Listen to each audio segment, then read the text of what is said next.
Guy Verhofstadt's attempt to lash out against Hungarian Prime Minister Viktor Orban spectacularly backfired on social media. The Belgian MEP called for a full inquiry into the Hungarian government following allegations it had used Israeli software to spy on journalists. Mr. Verhofstadt wrote on Twitter, "No more deeply concerned. The EU has a dictatorship growing inside of it. We need a full inquiry by the European Parliament," but his outcry backfired as British Twitter users promptly pointed out corruption within the EU is the exact reason Brexiteers voted to leave the bloc. One user wrote, "Last time I checked that dictator was democratically elected, and another, only one.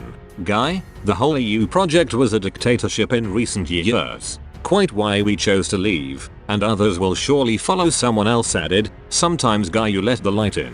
Why the UK left. But more importantly, if a person in Sunderland can see it, the first to declare in 2016, why can't you?" Another user pointed out, "He's elected. Your bosses ain't." And another one said, "The EU definitely has a dictatorship growing inside of it and it's being coordinated by the EU Commission, a group of untouchables who are seemingly accountable to no one." The European Union on Monday condemned any spying on journalists after reports that Israeli software had been used to hack the smartphones of journalists, government officials and rights activists worldwide. What we could read so far, and this has to be verified, but if it is the case, it is completely unacceptable, against any kind of rules we have in the European Union.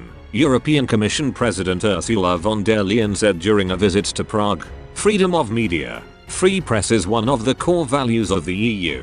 It is completely unacceptable if this hacking were to be the case." An investigation published on Sunday by 17 media organizations, led by the Paris-based non-profit journalism group Forbidden Stories, said spyware made and licensed by the Israeli company NSO had been used in attempted and successful hacks of 37 smartphones belonging to journalists, government officials and human rights activists. NSO said its project was intended only for use by vetted government intelligence and law enforcement agencies to fight terrorism and crime. In a statement on its website, it said the information provided by the consortium's sources has no factual basis. The investigation did not reveal who had attempted the hacks or why. The Hungarian investigative website, part of the consortium, said the more than 300 targets in Hungary included journalists, business people, lawyers and critics of Prime Minister Viktor Orban's government. Foreign Minister Peter Szijjártó said Hungary was unaware of the reported surveillance attempts but that he had asked the head of the Hungarian Information Office,